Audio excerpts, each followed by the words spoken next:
Hello, everybody. Welcome. 21st of February 2024. It's 9 p.m. in Ireland and London, 10 p.m. in France, and it's time for our spiritual light. I want to welcome everyone. As you can see, we have the full house today. Elsa is with us. Solomon is our special guest. So it's wonderful to have everyone here. And I will let everyone to give you the introduction. So let's say let's start with lady first and with our guest. Good evening, Elsa. How are you, my dear?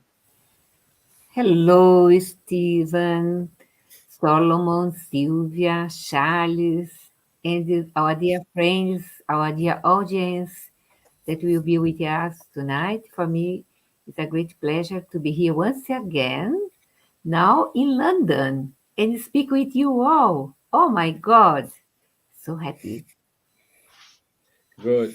Thank you very much. Thank you, Elsa. Nice to have you here and nice to have you close to us. And good evening, Miss Gibbons. How are you, my dear? Hello, good evening, everyone. Elsa, welcome to London. And Charles, and everyone that will be watching us. We're going to talk about something interesting today, which is spiritual intelligence.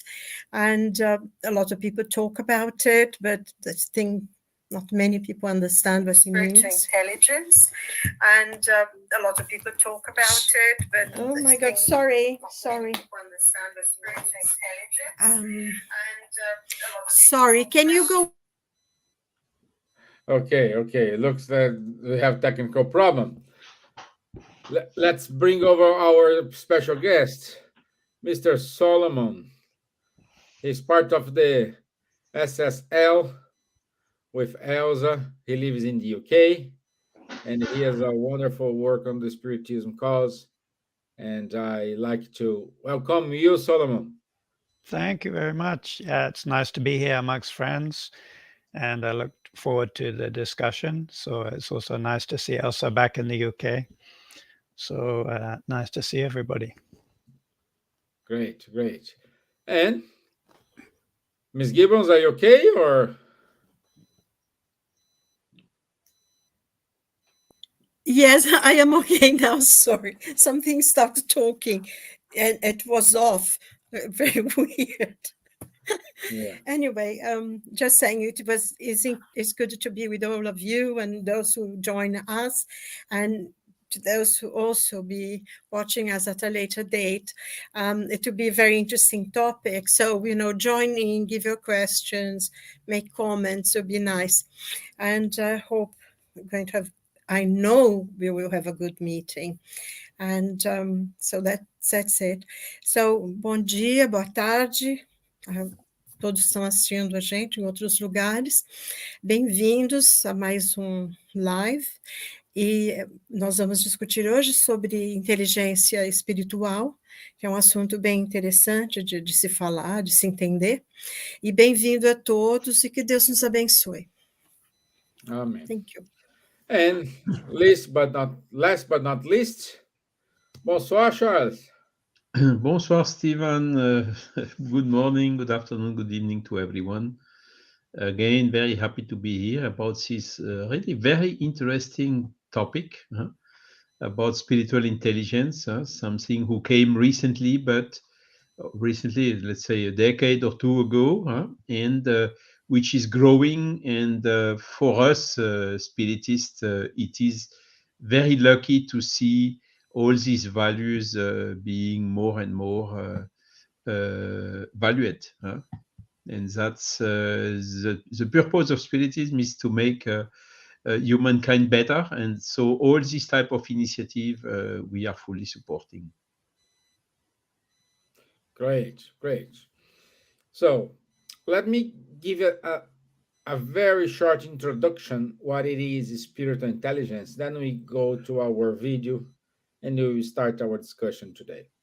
So for those who doesn't know what it is spiritual intelligence, spiritual intelligence, it refers to the ability to understand, connect with, and derive meaning from concepts beyond the physical realm, such as purpose, values, interconnectedness, transcendence. It involves a deep awareness of oneself, others, and the universe, often leading to the sense of inner peace, fulfillment, and a greater understanding of one's place in the world. Spirit intelligence encompasses aspects of wisdom, compassion, empathy, and the ability to find meaning and purpose in life beyond material pursuits. It's often associated with religious or physical beliefs, but can also exist independently of any specific doctrine or tradition. Cultivating spiritual intelligence can contribute to personal growth, resilience, and overall well being. Okay? Let's go to our video.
Okay.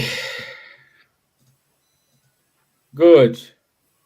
Good. All these credits goes to copy and paste. They do animated short movies, so all the credits for them. Beautiful animation and fits our topic today. Thank you for this movie, and thank you, Elsa, for finding this movie for us. Okay, I'm very democratic here. And Charles, give your five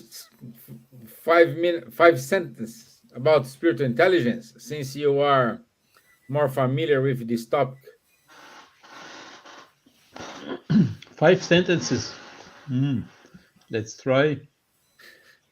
Yeah, as I told, it is something that I discovered not so long ago, and I'm really amazed to see how it is in the air. And we, since a long time, we were talking about IQ with some ways to measure it and some difficulties to interpret and whatsoever. And then the people became aware that IQ is not is good, but is not sufficient. So they came with EQ, emotional intelligence. So someone who has a high IQ but a low EQ will hardly be able to work in a team or to find a compromise with a client or whatsoever. So very intelligent and no emotional intelligence does not help a lot. And then came this new concept of spiritual intelligence. And when I was reading what it was, you told about it in a very condensed way at the beginning, Stevan. It's a little bit difficult. We will have to go a little bit back in order to detail each of the topics you mentioned. Amazing is when the one who know the universal moral laws, which are recalled by the Spiritist body of knowledge, amongst others in the book 3rd of the Spirit's book. And we look also what is the definition of spiritual intelligence. We see that there is maybe not 100% match, but a very, very good match between both. And interestingly, is this came up in non-religious or even non-spiritualist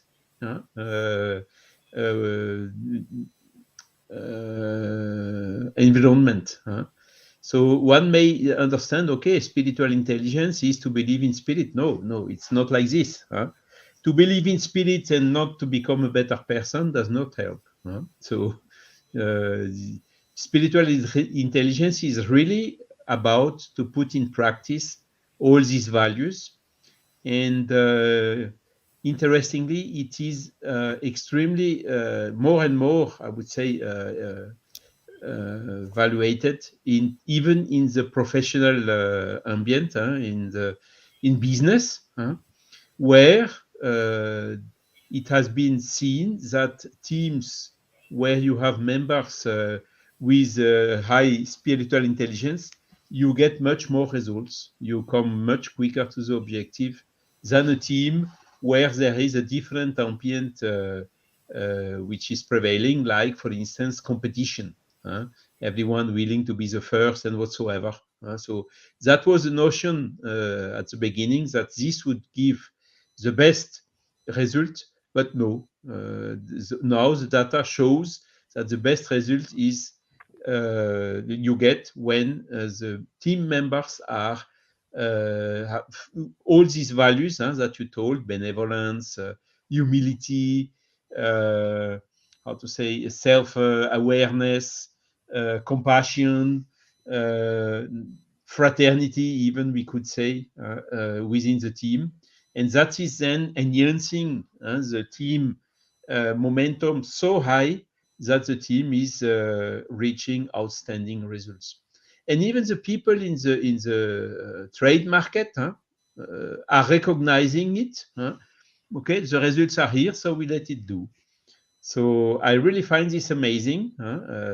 We as spiritists, as I told at the beginning, we do not claim any, that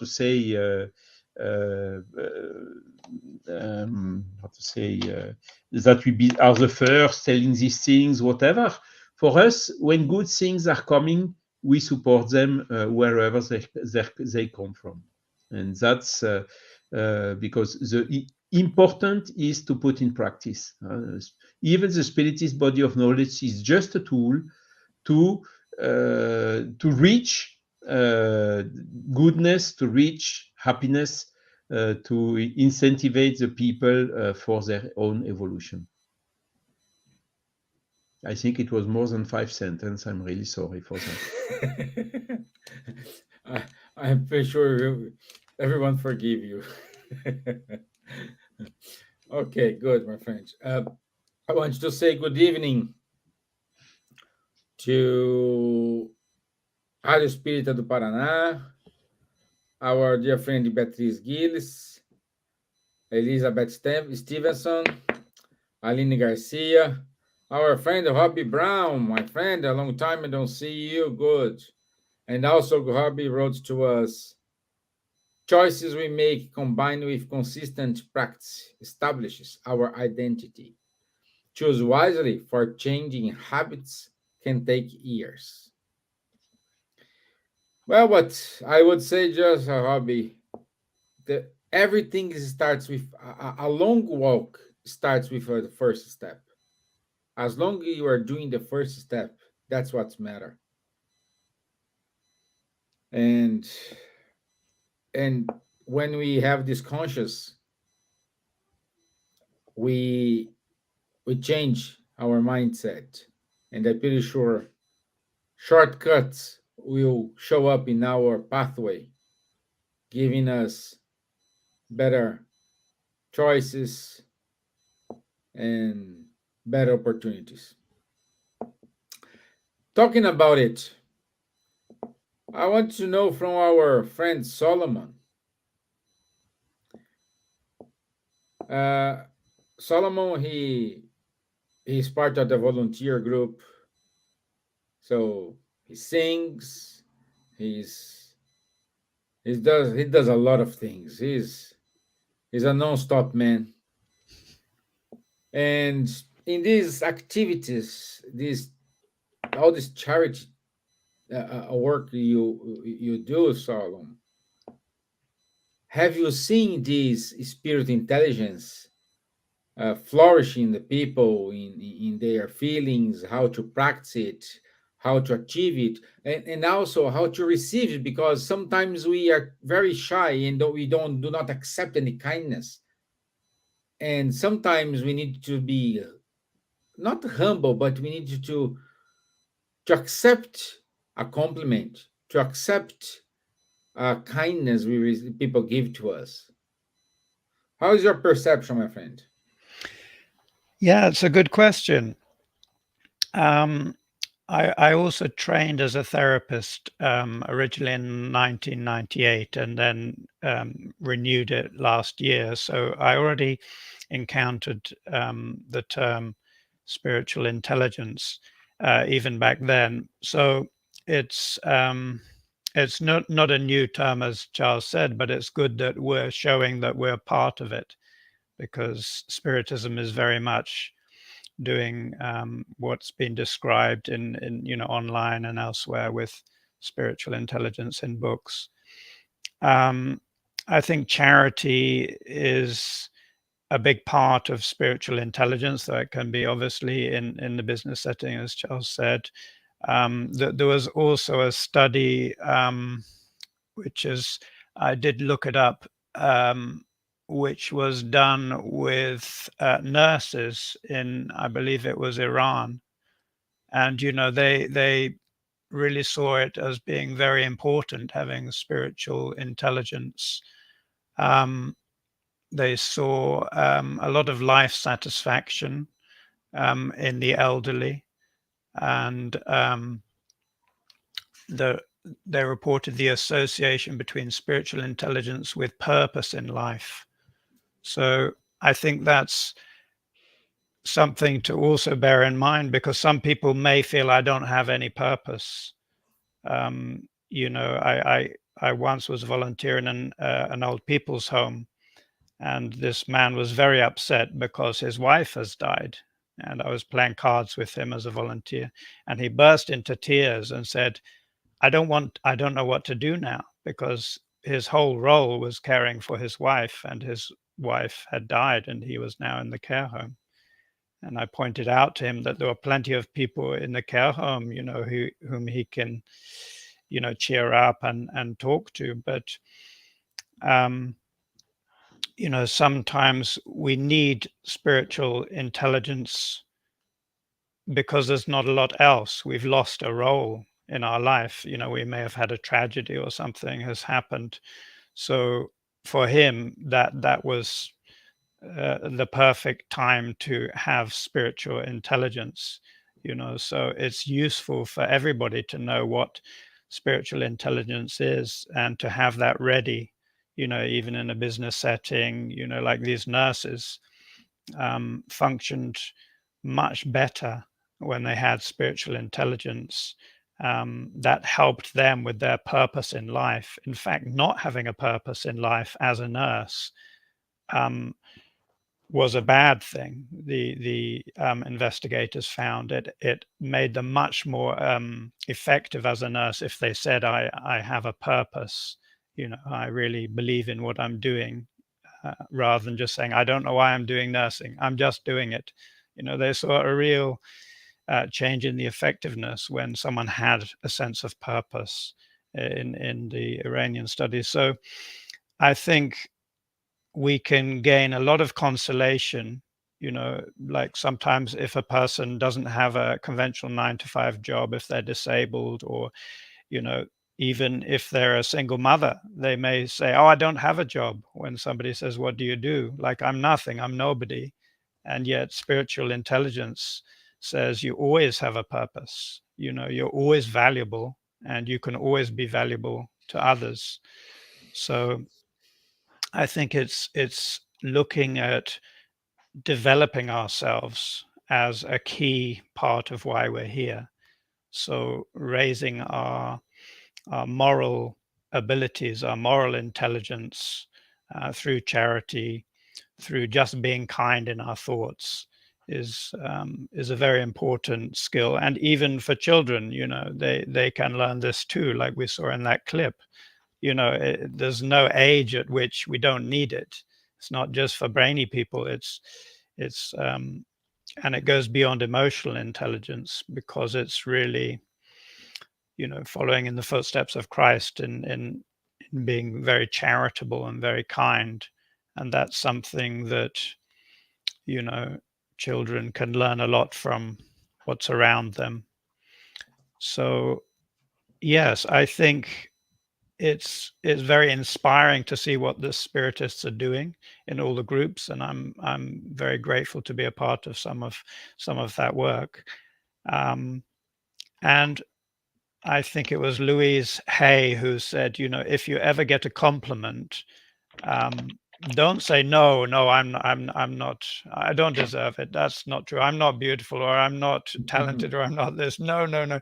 Just say thank you very much and smile.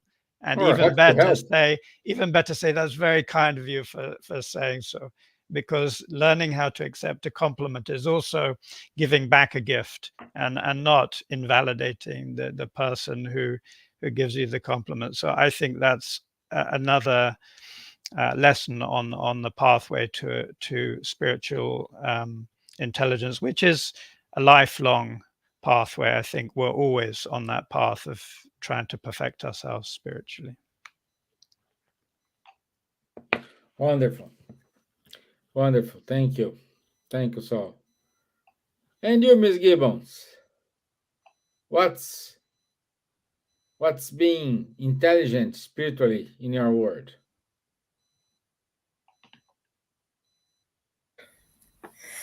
This is a very interesting subject, and I think touching something that Charles said about the spiritual intelligence in Spiritism. And in reality, you know, the term spiritual intelligence was coined by Dr. Dana Zohar in 1997 in a book that she wrote.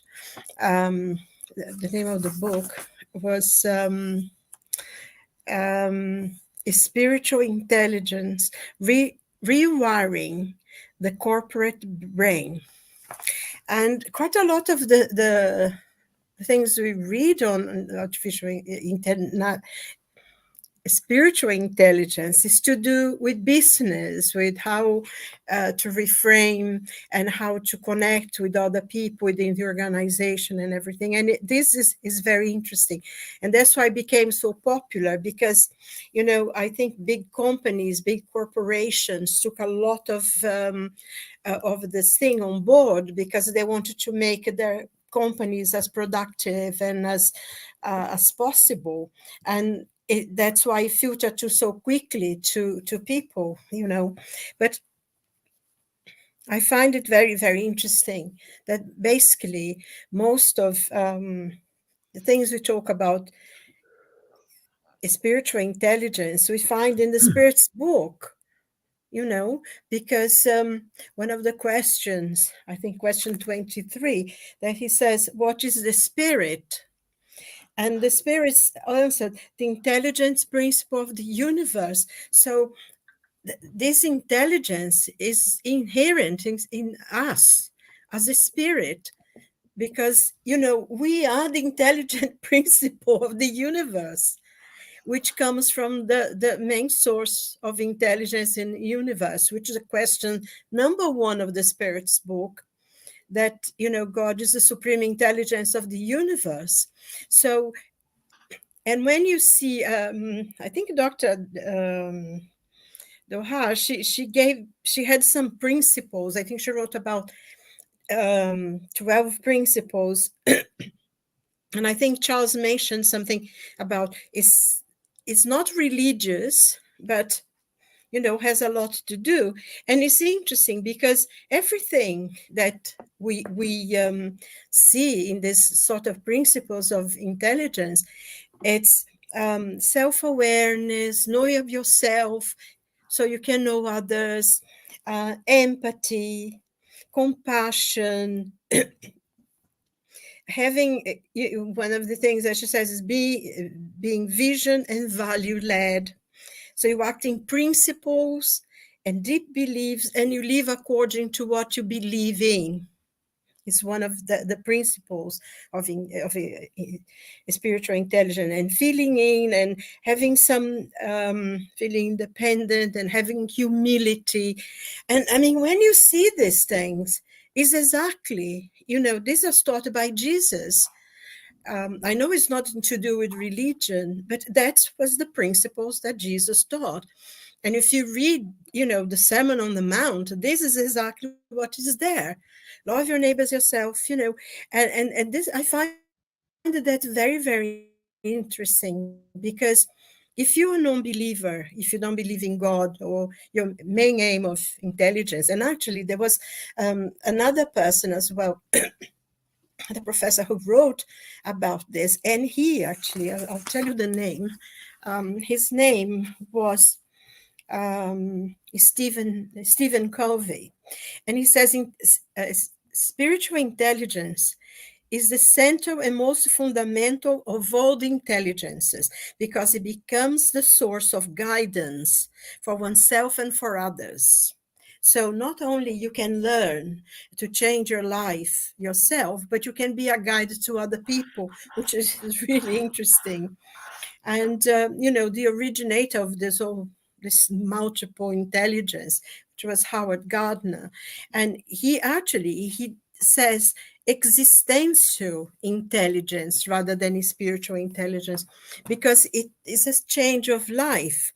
And I find this very, very important, because if you are a non-believer and your main aim is to have a very good company and you get a lot of money, and of course, if people get on well together, if they can work as a team, if they can see the purpose of what they are doing, they are going to work really well together, and it's going to be a very successful thing. And this is very important to think in terms of that. But on the other hand, if you are a person who has a belief, you believe in God, and you have some principles within your religion that, and I think basically, I mean, you know, I know all the religions have their principles and they are good. And basically most, if you take the essence, they are all the same. But this sort of reaffirms as well, your beliefs in a being, a superior being, and in God, because he asks you to be aware of other people, to have empathy, to have compassion, to have humility, to be aware of things, how you can change. And whatever you do, you can affect other people, others can see, others can follow. And, all this brings together quite a lot of things, because I remember reading something Carl Jung said, one of his quotes, that he said, humanity will not grow as a whole, but to be individuals within the humanity that will progress and evolve faster, quicker, and the strength of their unconscious will bring others with them. And that's exactly how it happens. And this is exactly what they say here, because you can guide others as well to be more compassionate, to be more understanding by your own behavior. So I find the connection of spiritual existential intelligence very, very much already in the basic books of Spiritism that teach us that God is the supreme intelligence of the universe, and that we as spirits are the intelligent principle of the universe. So it's already within us, this knowledge. And it took, a long time for people to start being aware of it. And I think as we progress, as we evolve as human beings, we will become more and more intelligence spiritually. We will do, people who have high IQ, sometimes they can be, recently we saw the film of, I forgot now his name, the man who made the bomb. They used their intelligence, although, you can see he had some reasons behind that. But intelligence sometimes, if it's just intelligence, clear, away from any concerns, they can have terrible things. They can use the intelligence to create weapons, to create all sorts of things, and to do terrible things. I mean, sometimes people who are extremely intelligent but doesn't have that empathy, that side of intelligence, they can do terrible and cruel things. So this is saying, use your intelligence how we were created to use it, as intelligent person who lives for together with others in harmony, in communion, and because we have an original source, and it's inherent in every single being, whether we use it or not, intelligence, because we are intelligence principle, and we comes from a higher source. And I think that's how I see it, and I find it very, very interesting, and also quite stimulating to think that within science and within these things are now to confirm what I actually believe and what I study and accept, and have made a part of my life, which is the spiritist teachings, So, sorry, did I talk too long? No. Yeah. Thank you. I just love this connection between what we read in a scientific way, this research way, in the corporation world, and what we learn within the Spiritist doctrine. That's, the teachings. Yeah. I love that. Yeah, me too. Also, good night to Rede Mundial Emissoras Espíritas, Luviem, and Robbie Brown at a comment here. All the good attributes come to life within each of us when we are able to define our purpose. Very wise comment, Robbie. Thank you.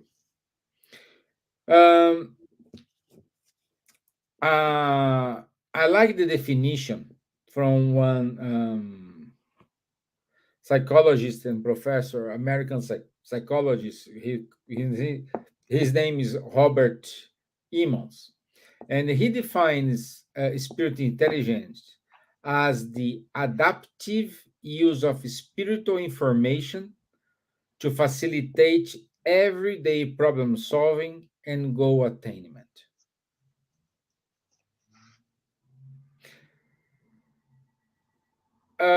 I don't want I I don't want to say that this express spiritism, but in my understanding, if I am spiritist and I follow the spiritist principles, and we have non-spiritist, but this person follows the spirit intelligence principles, we are on the same path. We are on the same. We achieve the same thing. And my question to all of you is: uh, should we will reach a day in which all these religions, all these faiths, we understand that we want the same thing. The purpose is the same. How we're gonna get it, it is the difference. But our purpose is the same, and we will stop these nonsense wars, nonsense fights, nonsense problems we're seeing every single day. I want to start with you, my dear Elsa. Yeah, I am processing everything that I'm listening here from Solomon, that good information, and Silvia and Charles. And of course, I'd like to make a connection that I know there is a wonderful connection between spiritual intelligence and action of kindness that we need the most in the world. And especially thinking about educating our little ones, our young people, that are sometimes lost themselves inside their own minds. And as a parents, relatives, teachers, we should put more attention in teaching our children how to use their spiritual intelligence in order to make the world that they are living, their homes, their families, their schools, their social life, a better moment. Instead, what we are seeing nowadays are really, really scary, because I was speaking 3 days ago with a person that worked with the children in clinics, and there are a lot of uh, kids, young kids, that they try to cut themselves, to harm themselves, to commit suicide.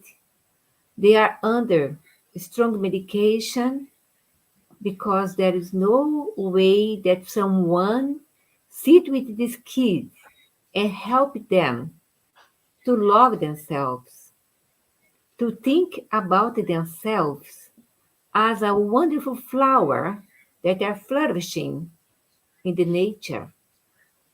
So what we are doing, we are only looking to our belly. Instead, look around and detach a little bit our kids from the screens, from the mobiles, from the short videos, yeah? That is harming really, according to this educator, this therapist to young kids. And I was thinking when I was writing to Stevan 2 or 3 days ago about the act of kindness, that is something that Silvia pointed very well, and Dana Zohar as well, and Steve Calvin as well, are talking about this space around us and what we are doing for that. We have to start thinking about this good purpose inside our own families. Instead, put too much attention to material things, earning money day and night, without thinking as a union in the family. And be kind. The video, starting video, short video, but says a lot for us in changing the words in our mind. Vengeance, be kind, not hate, but love. That is something. And Brown said that is difficult to change and take years. Who knows? If you will be vigilant and pray, that means using our intelligence to connect to the Almighty Being, Almighty Father, Mother, we can really change ourselves, change the world. Because to change the world means changing me, you, all of us, a little bit. It's difficult to change a lot, but we have to do the first steps. Do it. Okay? Back to you, Stevan. Thank you, my dear. Thank you. Charles, how is your perception? Because for actually this question is for you and Saul, because you are the two known Brazilians in this conversation here, and we haven't seen uh, like the spiritism we have in Brazil. It is in certain way different the spiritism we have in Europe. Like you always say, Charlie, it's not a matter of control, copy and paste. We need to understand the local culture, local understanding, and spiritism teachings is wonderful because it adapts to everything.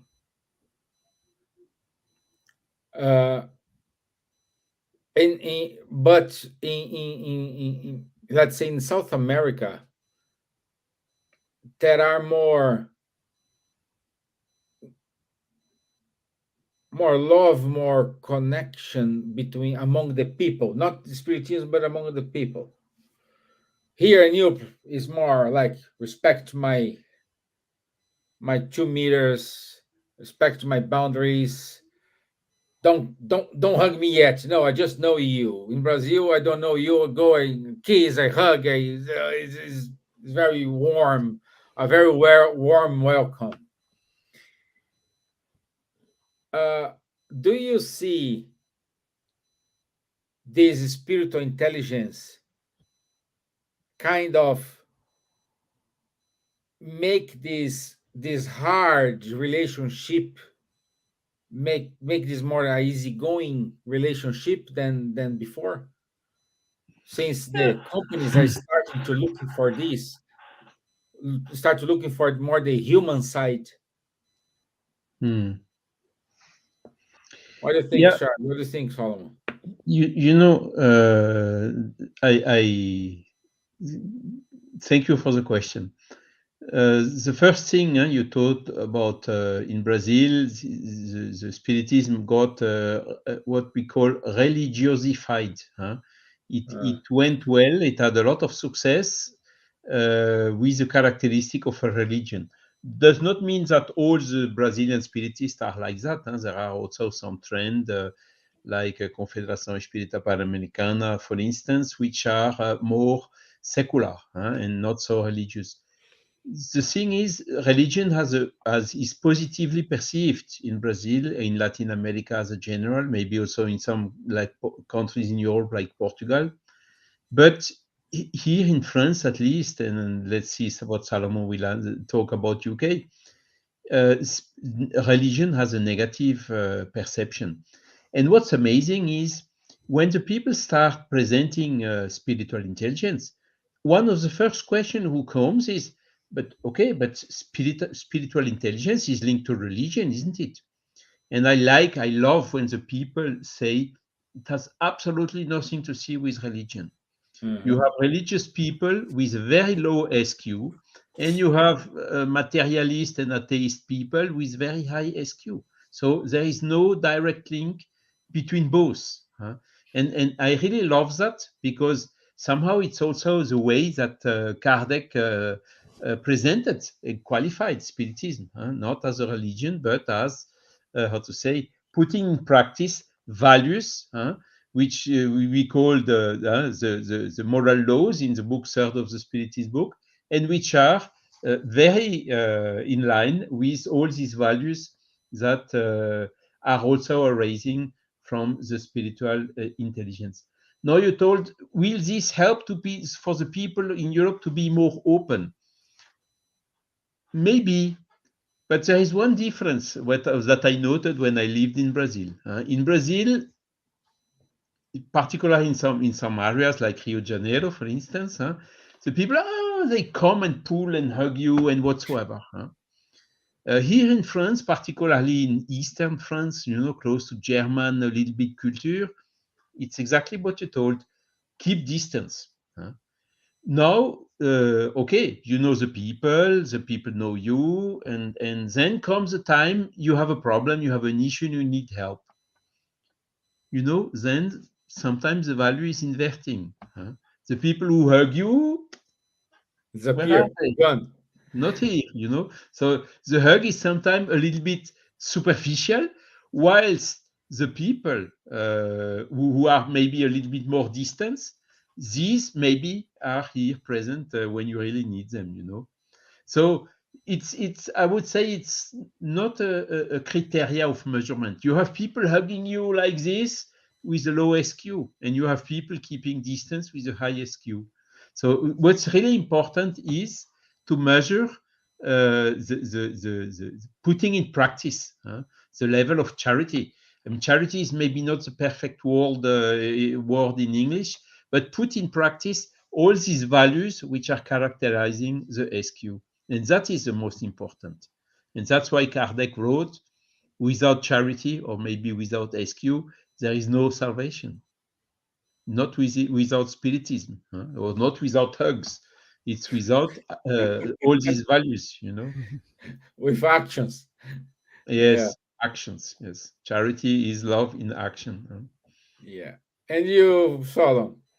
Yeah, it's interesting because I did all my training as a therapist in Canada, and I felt it a real breath of fresh air, and later went to Brazil. As many times as I went to Canada, so four times for each country, and I really felt like this is a country I feel much happier. Everybody is much more extrovert.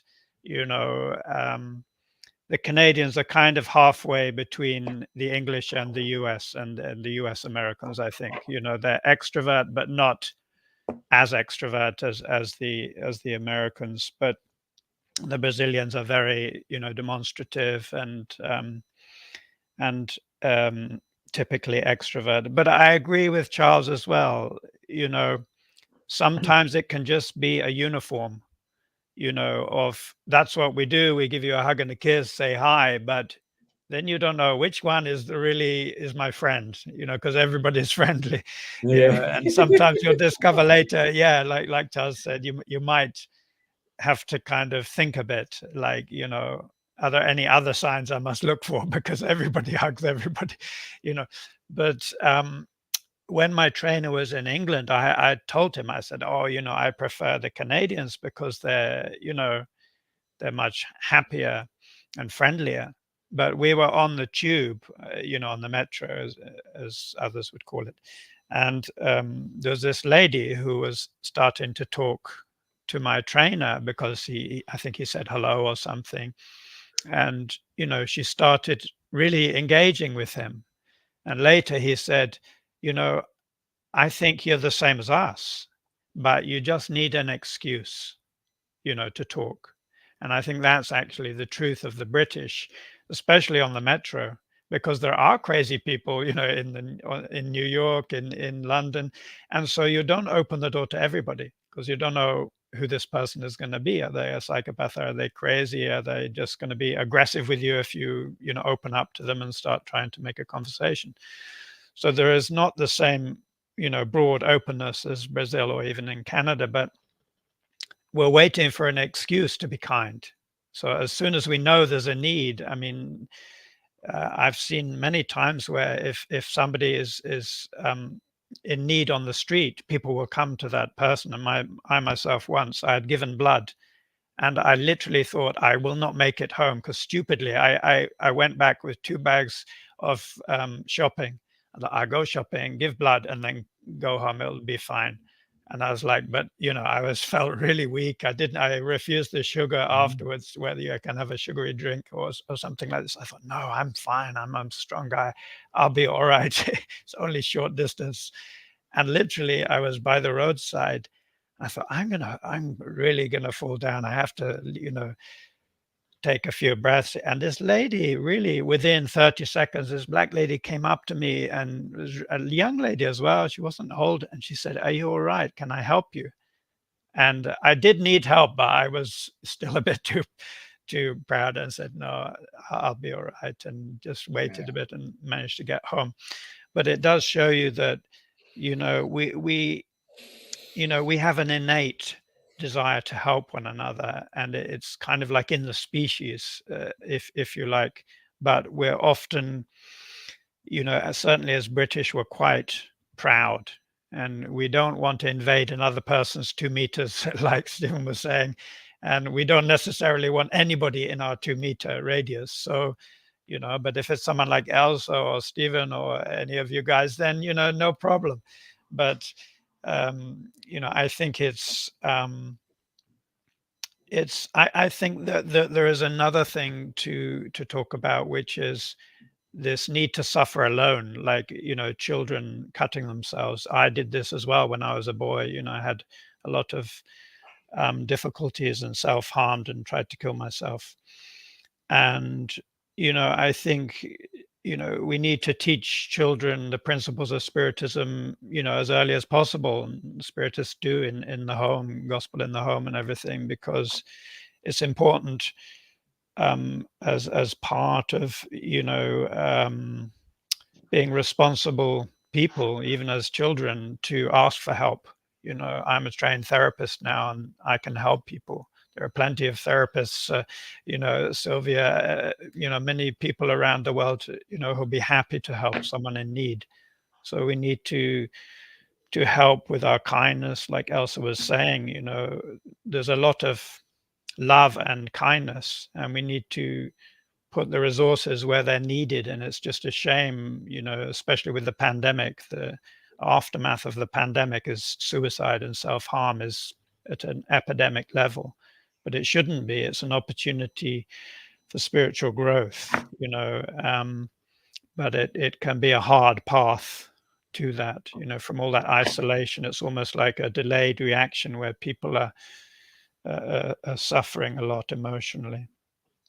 But I think we can help as Spiritists by just praying, and also letting everybody know it's okay to suffer. It doesn't mean you're a failure. I mean, children need to know to ask their parents to get help, and we need to make sure that, the authorities are providing that help. Perfect. I would like to make a point here, please. I think that there is this great need for children, but I'm an old-fashioned person. I think this has to start at home with the parents. And, I think having maybe sometimes both parents, and I know this is not very fashionable even for me, but having both parents working, because they get a lot of money, they want a better house, and the children are constantly on the phones, because it's easier to give them a phone for them to be quiet instead of talking to the children. So I think, sort of many principles. It's not the school or the therapist that's going to give them. They need to learn from home what's right and wrong. And that's one of the things that sometimes are failing children, and it needs to change. Also about people, often, the other day I was looking for a place, and I asked 3 people, am I going in the right direction? Because I couldn't quite read the way the map was showing me, because there was lots of little streets, and nobody heard me, because they were all with their phones on their ears, you know, and they just pass by. They didn't hear, they didn't even see me. And I find how we are not aware of the world around us. And it's one of the things that it needs to change and we need to learn. Because one of the things that's interesting of Dr. Zohar, one of the points of the principles that she says, and I think it's so important, is extremely important at this moment. It says, field independence is standing against the crowd and having one's own convictions. I mean, you know, being a person from the 60s, we're extremely individualist, but everybody was doing. Nowadays, it's almost like people don't allow you to have a different ideas.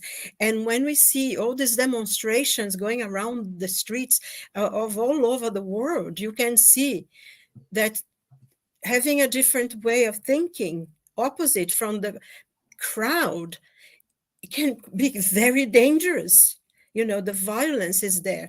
And I think this idea that you have your ideas, right or wrong, we learn from the mistakes we make, and we learn from suffering as well. That's also one of the parts of spiritual intelligence, that we learn from the failures, we learn from the problems that we have. And to be able to think for ourselves and to have our own opinion. So, you know, this is very extremely important because, of course, you know, there is many things, but I am allowed to think what I think and to be able to say it.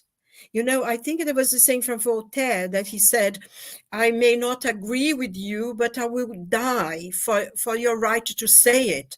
Isn't it, Charles? You're probably more familiar with Voltaire. So I think this is one of the principles that we are losing.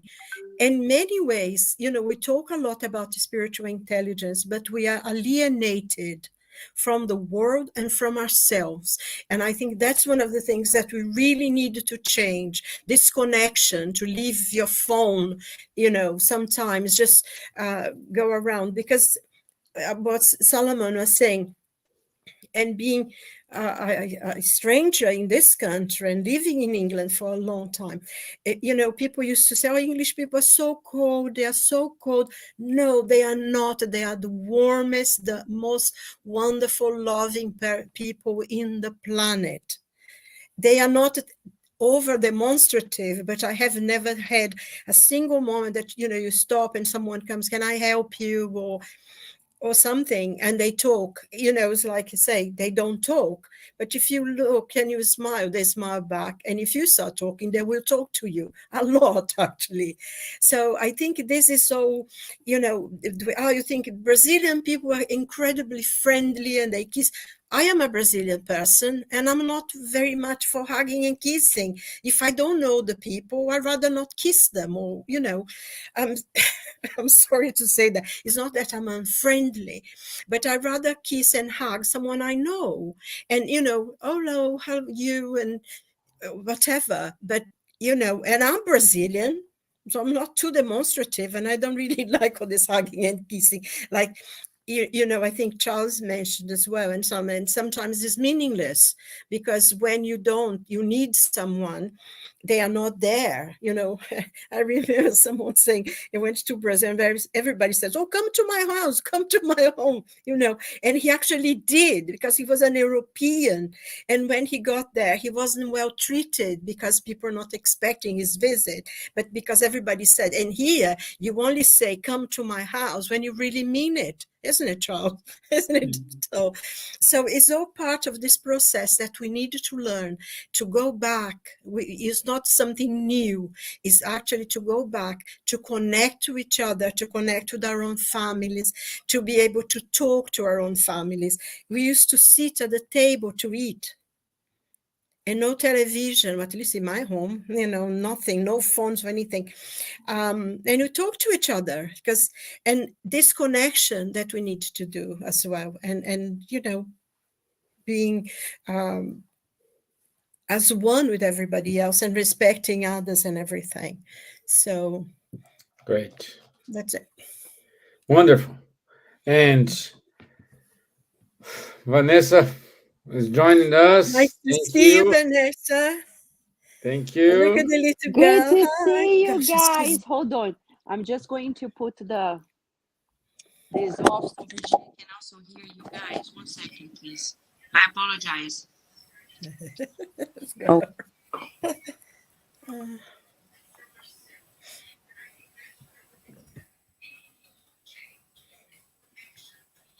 It,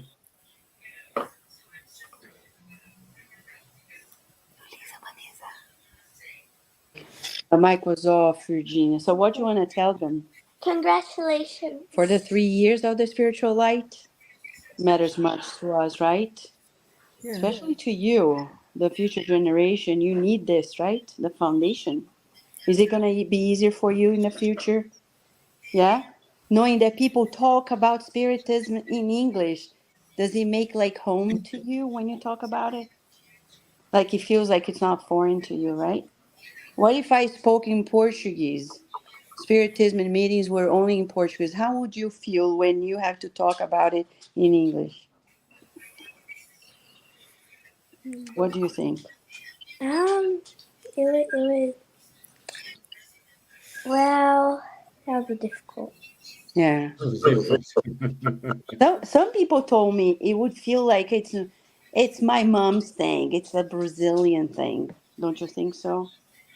Yeah. I mean, I don't mind, but like, if you're going to speak the majority language, if you're going to do something that's supposed to include a lot of people, you should be speaking the majority language. Such a wise words from from the mouth well of done, babes. Nadia. And she's only 10. Huh? She's only 10. Yeah. Meaning, we don't need to have a fully developed brain to come to that conclusion. That's what I mean. From the mouth of babes. Yeah. But we are so happy that all of you have been working. It's literally very hard. You want to do it? Okay. Lupka. It's very, very interesting and hard to do this every week with such consistency and so much depth. Come here, Lupi, so you can say hi. So you can say, yes, friends, Hey, wake up. he bought I his brought toy. a toy The for part. you. Yeah. All right, Virginia, you made it. But so many deep topics like the one today about spiritual intelligence and all the other topics, so deep, so much research, the videos, and bridging up spiritist teachings with, as Kardec said, the universality of the teachings. Just out of curiosity, Virginia's tomorrow she has a test on about Buddhism, right? At school, social studies. So the past few weeks, they've studied Hinduism, Buddhism at school in social studies, and Past 4 weeks. the past 4 weeks, right? And when we were together, and I was nitpicking on it, and very interested in what they are studying there. It's a private school. It's a non-religious school. And yet, when they're studying it, you see that what Kardec said is so true. Everything we're studying in Spiritism, Even in non-religious textbooks. in non-religious textbooks, right? Yeah. Like yours, like Like social studies. school textbooks, like Mm-hmm. completely like just learning. Yeah. So like when we talk about Hinduism, the main directions like being selflessness, to stop the cycle of what they call samsara. Yeah. To reach I'm sorry. Yeah. enlightenment. To reach the enlightenment. That's in Buddhism though. And then in Buddhism, they talk about the Eightfold Pathway. Am I right? Yeah. And the Four Noble Truths. And the Four Noble Truths about suffering. And when you read about it, you think, whoa, Kardec said it all. Because we're not inventing or reinventing the wheel. He's just organizing everything in such a way that makes it so much easier and brings people together from different walks of life So you can be a Buddhist, a spiritist Buddhist. In Baltimore, we had people who were Buddhists at the Spirit Center of Baltimore. I remember when one of them came and said, I'm a Buddhist. I said, great. If you like it, you can stay and continue. And at some point, years later, she became a spiritist and she said, Buddhism helped me understand and even deepen it with Spiritism. In the Spirit Society of Virginia, in the first 4 years, we had somebody from Persia, Sarah, an amazing woman, who also helped us so much with one of the locations we had in the past. And I remember when she gave me some of the teachings and how much it's so bridgeable, it's so easy, it's the same language, so we feel like together. And then in Baltimore at work, I had one of my best friends in science was another neuroscientist from Morocco who was Muslim, and she was so friendly, and she came to some of our meetings and she said, I love Kardec because the way he speaks is so much in convergence with the teachings that I know of. And then we looked at each other and we said, you see, we need to talk more about it, read more. And the conversations became amazing. And then in Baltimore again, we became close friends with a major Jewish family who is a benefactor family, the Meyerhoff family. When Zohara Meyerhoff, who is even renowned in the United States in her holistic works, she wrote books about the Kabbalah, etc. And she came to our events with Evaldo Franco, and she told me once, Vanessa, I only understood about my mediumship after being closer to you guys in Spiritism, listening to the teachings that Mr. Franco was talking about. And now I can be a better medium knowing about it. And she decided to write one of her books about the 7 main women in the Kabbalah, thanks to that realization. So, I mean, when I think about the program of spiritual light that you guys do, I think of that. The beauty of the universal teachings in Spiritism with an amazing sense of compilation through Kardec, bringing people from all over the world together, all different walks of life. We can sit down together, easily talk, even people who don't believe in anything. If they have goodwill, we can certainly talk. And the program Spiritual Light, for me, represents that main task force at Kardec Radio. Thank you, friends. We want to say thank you, Vanessa, for the opportunity because we started this in a what was in the middle of the pandemic, the pandemic or the end, something like this. But we're here, as we said, us with our broken English, or like Charlie said, with our so English. At least we are trying to make Virginia, Marie Stephanie, Leah life a little bit easier. No? Yeah. Yeah, but it's good. It's good, and This yes, is 3 years. the work. There is this quotation of Dr. Marlene Nobri to one of the things that she was talking to Chico Xavier once, and he was saying that religion comes and opens the path, then science comes and builds a road on it. So in a way, we are the ones opening up the path, so they are able to come later and build the road on it. So without it, both of it, religion and science has to come together.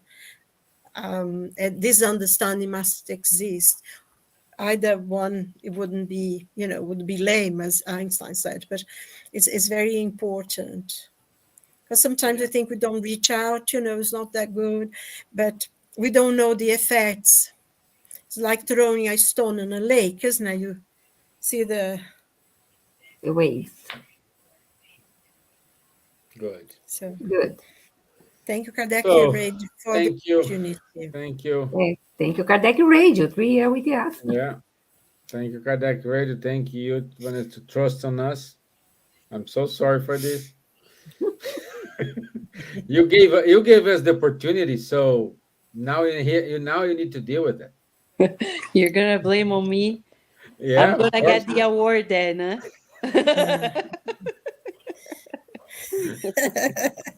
Then I'm gonna get the award because you guys are amazing, and I think it's hard work and it has to continue.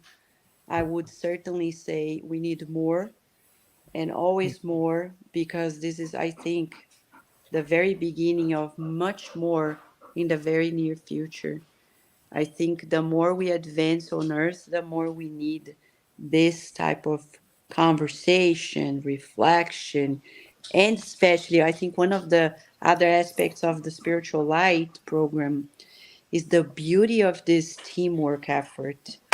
Because we are at a time when people, they think about spirituality, they tend to think of gurus, people who fly solo, but it doesn't go places. If you see since ancient times, I'll give you an example. Studying Buddhism in Virginia school, one of the things that was written in the textbook is that the big deal about Buddha is that not only he got enlightened, but he wanted to share so other people also could become enlightened.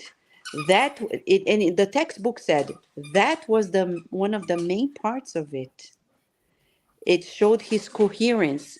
And for us spiritists, knowing all this knowledge and keeping it only for ourselves would be lack of coherence. But when we not only share, but we have this teamwork effort, it brings everything to another level. No wonder Jesus was successful. No wonder Chico Xavier was successful.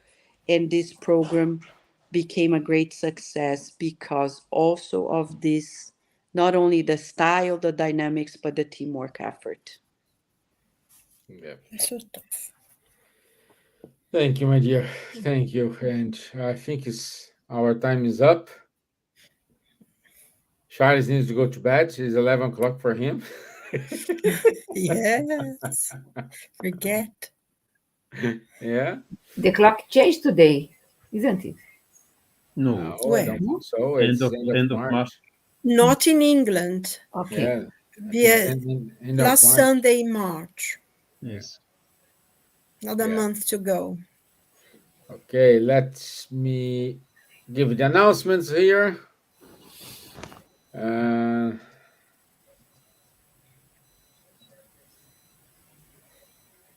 gosh.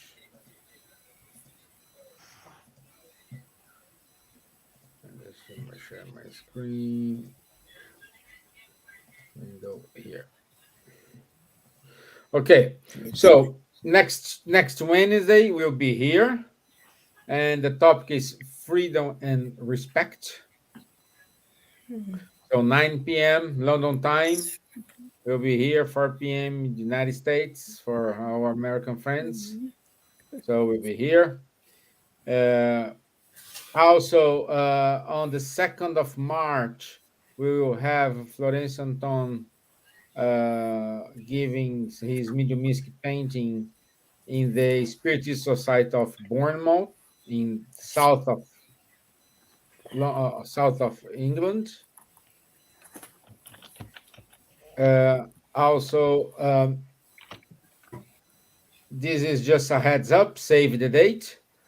On the 29th and 3rd of June in Oxford, we will have our Spiritism Acts 2024 with all those well-known speakers: and Sinclair, Charles, Kempf, Dan Assisi, Humberto Schubert, Lorraine Reeves McLaren, Marlo Reikdal, Sonia Araújo, Vanessa Parra Ferreira and Wagner de Assis. They're going to give a talk for us. And also, it's 2-day events. I don't know how it's going to be the program, but they're going to play No Solar 1, No Solar 2, and also a movie from Chico Xavier. If you want to join, please send an email to office@kardec.org.uk, and the tickets will be available soon.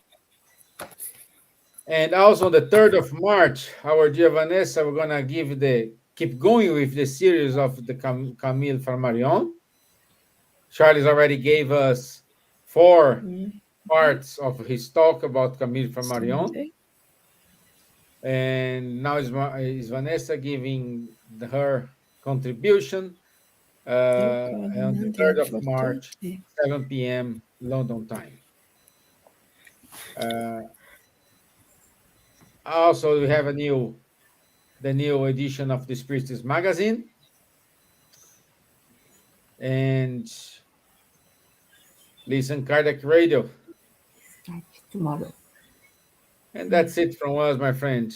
This is Stevan, just one thing in the announcement, because for those who are interested in seeing it, Florencio in English, he will be at the Spiritualist Association of Great Britain, and he also be at Kingston on the 7th of March, and the 4th of March you'll be at the association, the Kings and Spiritualist Church, which is a very important church because it's founded by Sir Arthur Conan Doyle. So if anybody's interested, if you have the flyers, please send to me. And yes, I will. I will send it to you to have all those. Yeah.